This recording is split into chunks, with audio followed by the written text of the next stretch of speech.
Selamat dulu ya bos sama teman-teman kita, kru, teman-teman Direktorat Jenderal Pajak. Oh, teman-teman. Karena berhasil mencetak hat-trick ini untuk yang ketiga kalinya. Kita tepuk tangan dong. Selamat ya teman-teman. Untuk yang ketiga kalinya berhasil mencapai apa yang ditargetkan ya. Jadi tahun 2021, 2022 dan ini terakhir 2023. Padahal 2023 kemarin kan sempat ada ini ya. Perubahan. Dua kali berarti. Berarti 4 kali tercapai. 2021 sekali, 2022 sekali, 2023 dua kali. Karena kan ada target APBN yang sesuai Perpres 130 ya yang awal tuh. Yang awal. Itu udah dicapai. Ada perubahan Perpres 75 dicapai lagi. Berarti kan tidak hanya hat-trick berarti. Jadi nanti untuk media-media yang sudah memberitakan hat-trick tolong direvisi. Jadi apa? Kuatrik ya? Kuatrik.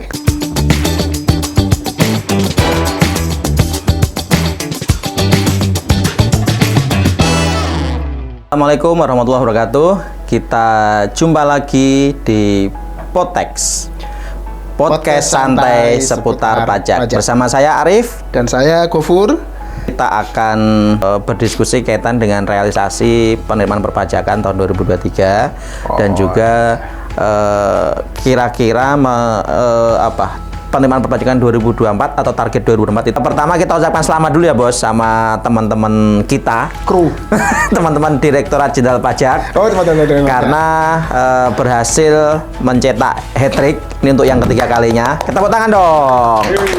Selamat ya teman-teman. Untuk yang ketiga kalinya berhasil mencapai apa yang ditargetkan ya. Jadi tahun 2021, 2022 dan ini terakhir 2023. Padahal 2023 kemarin kan sempat ada ini ya. Perubahan. Dua kali berarti. Berarti 4 kali tercapai. 2021 sekali, 2022 sekali, 2023 dua kali. Karena kan ada target APBN yang sesuai Perpres 130 ya yang awal tuh. Yang awal. Itu udah dicapai. Ada perubahan Perpres 75 dicapai lagi. Berarti kan tidak hanya hat-trick berarti. Jadi nanti untuk media-media yang sudah memberitakan hat-trick tolong direvisi. Jadi apa? Kuatrik ya? Kuatrik. Nah, kalau menurut ente bos, dengan realisasi 2023 yang mencapai 1.869 triliun itu untuk pertumbuhan ekonomi kan kalau sampai triwulan keempat belum ada rilis resmi ya. Tapi kalau sampai akumulasi dia sampai dengan triwulan ketiga itu di angka 5,05% lah. 5,05. Nah, jadi paling di kisaran itulah, paling 5,1 kalau misalkan naik. Jadi memang pertumbuhan ekonomi kita cukup baik lah. Karena kan kuartal 4 udah mulai pada kampanye bos, jadi kemungkinan naik menurut saya. Harusnya naik. Tadi kan 5,2 lah harusnya, malah 5,3 gitu. Angka-angka pertumbuhan ekonomi kita. Nah, sedangkan untuk realisasi pajak kita sendiri itu naiknya dari 2022 ke 2023 itu hampir 9 ya, hampir 9%. Ya, 8,9%. Itu bicara pajak aja ya, yang jadi tanggung jawab Direktorat Jenderal Pajak gitu. Ya, yang jadi tanggung jawab DJP teman-teman. Tapi kalau secara perpajakan, kalau kita bicara perpajakan kan kita gabung dengan penerimaan dari Bea Cukai ya. Tercapai juga teman-teman Bea Cukai tahun ini. Kalau dari rilisnya Bea Cukai sendiri sih ada ini ya, agak mengalami kontraksi lah. Jadi di angka 95% lah. Oh, udah di atas 95. Tapi nggak tercapai berarti. Yang tercapai teman-teman DJP. Ya, mudah-mudahan nanti 2024 inilah teman-teman Bea Cukai juga bisa berhasil mencapai yang ditargetkan ya. Iya, mudah-mudahan. Tapi overall kalau secara perpajakan memang tumbuh. Dan memang tadi disampaikan sampai 2021, 2022, 2023 kita kan menerima tercapai terus ya. Hal-hal inilah yang kemudian patutlah kita berikan apresiasi ke pemerintah dalam hal ini, ke kawan-kawan di Kementerian Keuangan, khususnya di Direktorat Jenderal Pajak dan di Bea Cukai. Kalau kita bicara terkait dengan penerimaan pajak ini, kalau kita mau lihat data lagi ke belakang, tapi kita ini ya, itu 2008 dulu tuh pernah di angka 13% bos sebenarnya. Tapi karena ada tren menurun berarti kan syarat ini tax ratio itu jadi. Tapi mungkin Bro Arif ingat tanggal 2008 kan memang ada sebenarnya di DJP itu ada program 2022 penguapan sukarela program PPS. Sehingga dari 2021 naiknya ke 2022 itu lumayan tinggi naiknya tax ratio. Iya betul, dari 9,11 ke 10, Kira-kira menurut Bro Arif sendiri di 2021 sampai 2023 atau wabil khusus lah di 2023 kita bisa DJP Kementerian Keuangan bisa mengumpulkan pajak yang melebihi target lah, di angka 108 lebih lah, 108, sekian persen realisasinya dari target sesuai dengan target yang di Perpres 75 itu. Kalau menurut Bro Arif, faktor-faktornya apa saja kira-kira? Kalau saya kan cuma ngeliat dari sisi orang luar ya, maksudnya mungkin nanti saya akan menyampaikan sesuai dengan pengamatan kami, pengamatan saya simpelnya begitu. Saya kira faktor musim pemilu ini juga menjadi faktor yang cukup signifikan, Bos. Jadi kalau kita lihat secara kasat mata itu memang tingkat belanjanya naik gitu ya? Iya, pasti itu. Terus kemudian juga harga komoditas kan sekalipun ada penurunan tapi relatif lebih stabil lah ya. Terus kemudian juga 11% PPN itu jangan dianggap remeh, itu signifikan sekali. Itu berarti kan menaikkan sekitar 10% penerimaan PPN kan paling enggak. Nanti kalau bisa naik 12% tambah lagi berarti ya. Ada memang bertahap ya. Bertahap kan. Cuma ya itulah, mudah-mudahan ada ini untuk PPN ini kan terutama pajak atas konsumsi ya. Jadi semua yang mengkonsumsi itu kan bayar. Tidak peduli dia penerimaannya atau penghasilannya besar kecil, nggak peduli. Namanya PPN ya, siapa yang mengkonsumsi barang itu dia yang harus bayar PPN-nya. Itu perlu lebih arif lah dan bijaksana. Nggak lebih kopur. Oke, saya tadi kan dari kacamata luar ya. Saya ingin minta pendapat ente karena bagaimanapun 2023 ente lebih dari separuh ya, atau separuh. Oh, setengah tahun masih menjadi orang dalam. Ordal. Orang dalam yang tak punya kewenangan. Tapi paling tidak bisa melihat dari dalam lah. Kalau kita udah nggak bisa, Bos. Kita cuma bisa melihat dari luar gitu kan. Nah, kalau menurut ente dari effort atau upaya internal itu apa aja dari DJP itu sehingga kemarin bisa naik 8,9%. Kalau bea cukai juga naiknya segitu cukup signifikan juga tuh menaikkan tax rate. Bisa dicontoh bea cukai gitu kan dari internal kan. Tapi sebelum kita ke sana saya kira ini nggak ada ini kah semacam minum atau apa ini udah mulai ini ya Pak Produser.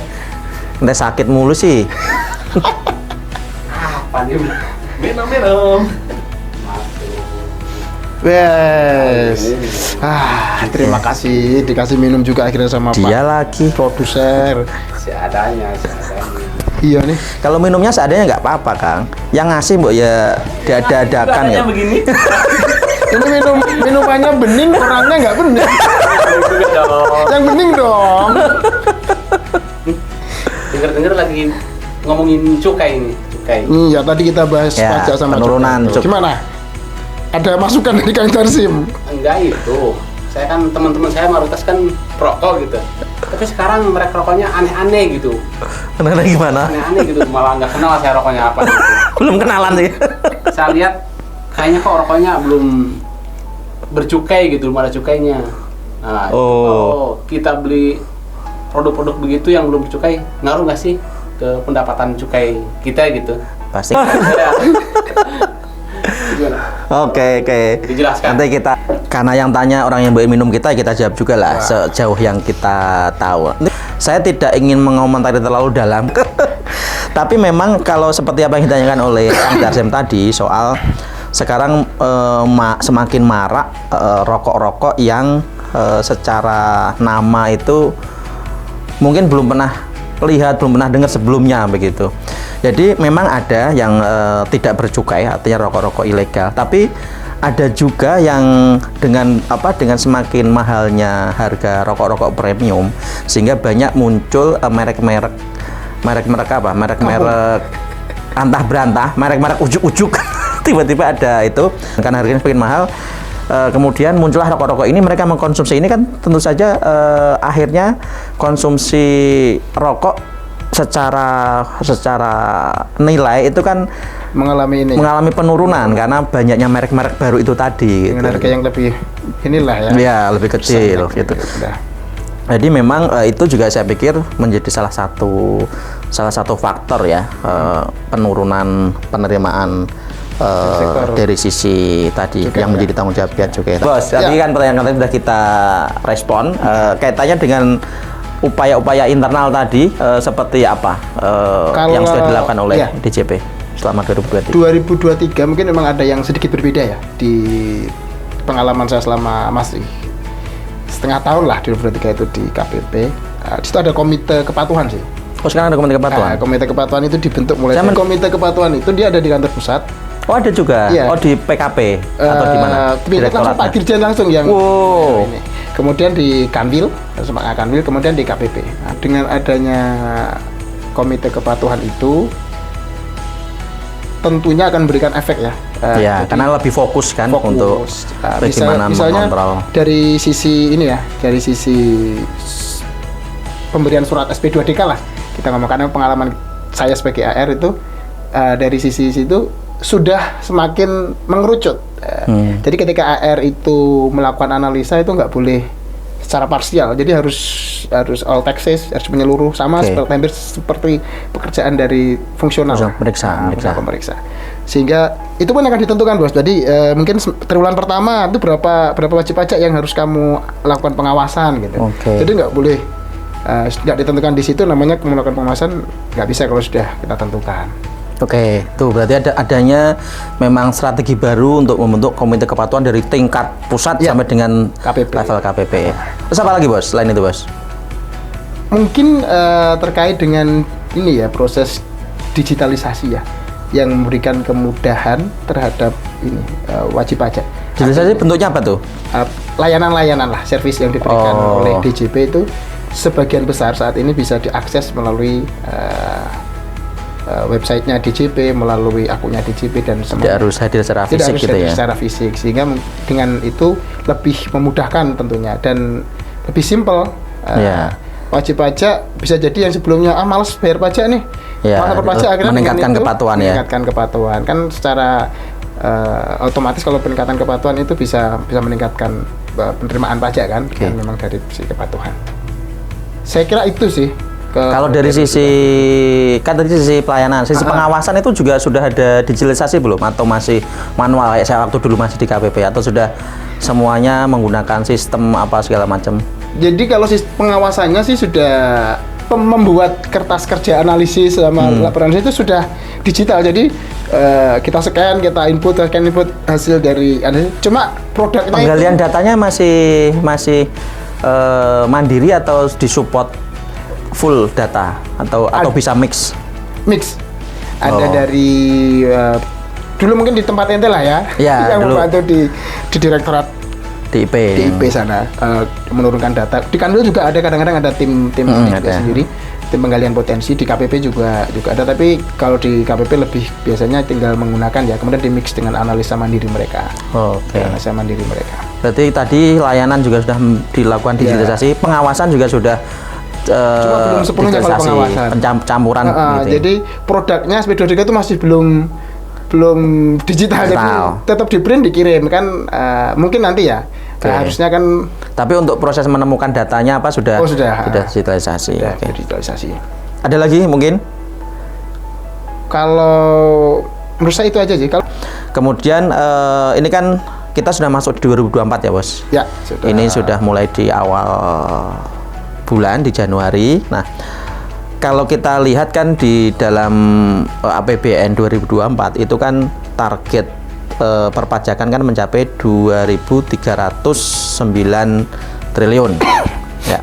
Terus kemudian untuk target target di pajaknya itu penerimaan pajaknya itu di 1.989 triliun. Kemudian untuk dari biaya cukupnya di 321 triliun. Artinya dari realisasi 2023 itu kan naik sekitar 6,4% untuk pajak. Sedangkan untuk cukainya? Ya, cukainya berarti naik berapa tuh? Kalau dari realisasi 2023 itu 35 ya, 35. Ada kenaikan sekitar 12%, 35 triliun, jadi sekitar 12%. Kan targetnya kenapa? Menurut ente, Bos, dengan target kenaikan di 6,4% itu apakah itu cukup realistis ya untuk di 2024? Tentu dengan proyeksi kondisi ekonomi yang ya masih, kalau secara global kan masih dalam ketidakpastian kan. Ya, ada perlambatan. Ada Ukraina yang belum beres, kemudian juga di Timur Tengah di jalur Gaza yang sudah mulai memanas gitu. Apa pendapat soal bea cukainya juga silakan, tapi mungkin kita akan lebih dalam di apakah target pajak itu cukup realistis atau malah terlalu kecil menurut ente? Ini kan di APBN yang disahkan di 2024 ya. Mungkin nanti ada penyesuaian lagi, biasalah kan target ada penyesuaian. Cuma kalau kita lihat di APBN 2024 yang kenaikannya itu sekitar 6,4% di target daripada realisasi 2023 kemarin, saya kira dengan melihat kondisi perekonomian kita ya, dari sisi pertumbuhan ekonomi, tingkat inflasi, yang tentunya ini masih dalam asumsi-asumsi ya, asumsi di APBN itu, saya kira itu bukan angka yang mustahil, bahkan mungkin akan mudah dicapai ketika memang ada effort-effort yang dilakukan secara serius dari sisi internalnya di otoritas yang ngurusin pajak ini. Ada nggak hitungan ente idealnya tuh kenaikannya di berapa? Kalau tahun lalu kan itu ada kenaikan di 8,9% dengan upaya-upaya yang sudah dilakukan. Itu kan tentu akan dilakukan lagi tuh di 2024 ditambah dengan mungkin upaya-upaya lain mungkin. Apa aja tuh kira-kira menurut ente, apakah itu angkanya kurang besar peningkatannya? Walaupun nanti kalau ente jawab kurang besar, enggak. Ini menurut ente aja pendapat. Nanti teman-teman DJP juga pasti akan memahami kok kalau yang penting kalau kita lihat pertumbuhan ekonomi ya, dan kita kita ingin tax ratio kita tuh naik ya, secara idealnya kita tax ratio kita naik. Dengan kenaikan seperti itu, nanti dengan pertumbuhan ekonomi yang juga naik, saya kira kita akan terlalu lama untuk mengakselerasi kenaikan tax ratio kita gitu loh. Apalagi kalau punya target 23 ya. Apalagi kalau punya target 23. Dengan kita lihat ini, Bos, kan nanti di 2024 kan ada beberapa ini ya. Pemilu kan masih jalan nih 2024 nih. Bahkan sampai Februari ya. Dan kita nggak tahu nanti kalau ada 2 putaran untuk pilpresnya. Ada juga di pemilihan kepala daerah. Pastinya kan nanti akan angka konsumsi kan pasti akan naik ya. Serentak lagi kan. Serentak kan. Jadi hal-hal semacam ini tentunya juga akan memberikan sumbangsi yang positif terhadap pencapaian penerimaan pajak gitu. Dan juga mungkin kalau Bro Arif juga kan mungkin lebih paham lah terkait dengan core tax system. Oh iya, core tax juga akan diberlakukan. Gimana itu kalau tahun ini kira-kira jadi bulan berapa ini mau di launching? Mainnya kete. Tapi kalau kita bicara ini ya, kalau rencananya kan per Juli katanya ya kalau nggak salah. Iya, kalau per Juli 2024 ya. Kalau artinya itu bisa memberikan dampak setengah tahun lah ya kalau pemadanan NPWP yang kemarin pemberlakuannya ditunda di pertengahan tahun, apakah itu juga akan cukup memberikan dampak positif terhadap penerimaan perpajakan? Mungkin akan lebih kepada ini ya, perluasan basis data sih ya. Dalam artian jadi memang NPWP ini aktif loh, ini nicknya ini loh gitu, orangnya ada gitu. Ketika transaksi berdasarkan NIK kan akhirnya nanti bisa kedetek kan. Iya, betul. Lagi dengan core tax itu yang katanya nanti ketika transaksi itu bisa terintegrasi datanya ke dalam sistem yang sedang dibangun oleh DJP itu ya. Dan akhirnya kan ya itu tadi basis data perpajakan kita bisa semakin luas. Nggak hanya berburu di kebun binatang ya. Kalau dari sisi eksternal ya, kayak pertumbuhan ekonomi, angka inflasi, kemudian suku bunga, nilai tukar rupiah yang ada di APBN yang mungkin teman-teman bisa lihat juga, itu dengan hitung-hitungan itu saya kira target 6,4 kenaikan ini saya kira masih bisa dicapai lah oleh teman-teman di Direktorat Jenderal Pajak. Oke. Kalau dulu itu kan kenaikannya dari realisasi 2022 ke target 2023 itu kan memang hanya 2 triliun, Bos. Sedikit sekali ya? Sedikit sekali memang. Makanya dulu saya berani bilang ini pasti lewat karena targetnya kekecilan gitu. Tapi kalau untuk sekarang kita tidak berani ya kalau bilang itu kekecilan. Tapi realistis untuk dicapai lah. Realistis untuk dicapai ini. Oke. Terus kemudian gini, Bos. Karena memang ini kan lagi rame soal tax ratio ya. Biar semakin familiar lah ya. Tax ratio. Dengan asumsi-asumsi di dalam APBN tadi yang pertumbuhan 5,3 ya.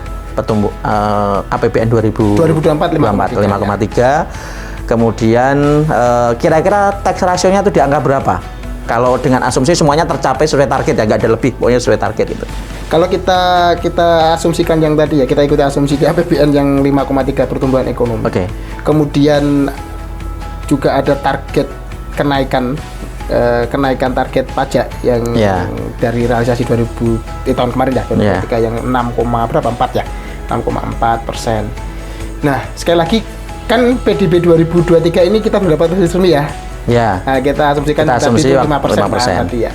Dengan 2024 diasumsikan 5,3. Nah, itu kira-kira tax ratio kita itu dari hitung-hitungan PDB-nya jadi berapa tuh berarti kalau PDB-nya asumsi? kira-kira kan dari 20.500 sekian triliun itu menjadi 21.600 sekian lah. 600. Nah, kalau angka-angka kasarnya ya. Nanti tampilin tit gitu ya. PDB sekitar situ lah, 21.600 sekian T. Dan kemudian dengan penerimaan pajak tadi dengan penerimaan pajakan 2.309 atau 310 lah ya. 10 T itu ya di angka 10,66 berapa? 10,66 lah. 10,6%, 6 sekian gitu. Lumayan lah kenaikannya dari kalau tadi asumsi lagi di 2023 kita hitung sendiri tadi itu dengan asumsi 5% kan 10,48 ya. Berarti 10,66 berarti ada kenaikannya 0,18 ya. Jauh dari 2,5. Kalau mau 23%. Ya, tapi kita siapapun nanti ya yang terpilih kan sudah di akhir tahun 2024 ya. Saya kira kita tidak bisa menagih yang 16% ataupun menagih yang 23% untuk effort apa yang bisa dilakukan kan gitu untuk 2024. Nanti kita bahas untuk 1 tahun lagi berarti. Kita sudah bahas, sudah diskusikan kaitan dengan target di 2024. Sebelum kita tutup, kita doakan bos, mudah-mudahan teman-teman DJP, teman-teman Bea Cukai bisa mencapai apa yang ditargetkan, bahkan melebihi, sehingga nanti DJP kuatrik dalam arti sesungguhnya, bukan kuatrik yang 1 tahun 2 kali begitu kan. Jadi 2024 juga tercapai? Ya, tercapai juga. Teman-teman Bea Cukai juga bisa tercapai juga, karena kalau semuanya nanti pembangunan bisa dibiayai dari pajak itu kan memang yang menjadi cita-cita pendiri founding father kita gitu. Jadi mudah-mudahan itu bisa dicapai oleh kawan-kawan kita. Oke, saya kira itu yang bisa kita sampaikan. Mudah-mudahan bermanfaat, bisa menambah pengetahuan untuk para kawan-kawan Potek sekalian. Tidak justru menambah kebingungan ya bos. Kalau bingung komen ya. Komen, tanya teman-teman, silakan nanti bahkan ketika teman-teman nanti punya ide atau yang ini nih tema yang mau dibahas nih, silakan tulis. Oke, saya kira cukup sekian. Terima kasih. Jangan lupa ikuti terus Potex podcast santai seputar pajak. Jangan lupa untuk subscribe, like dan juga komen. Terima kasih. Assalamualaikum warahmatullahi wabarakatuh.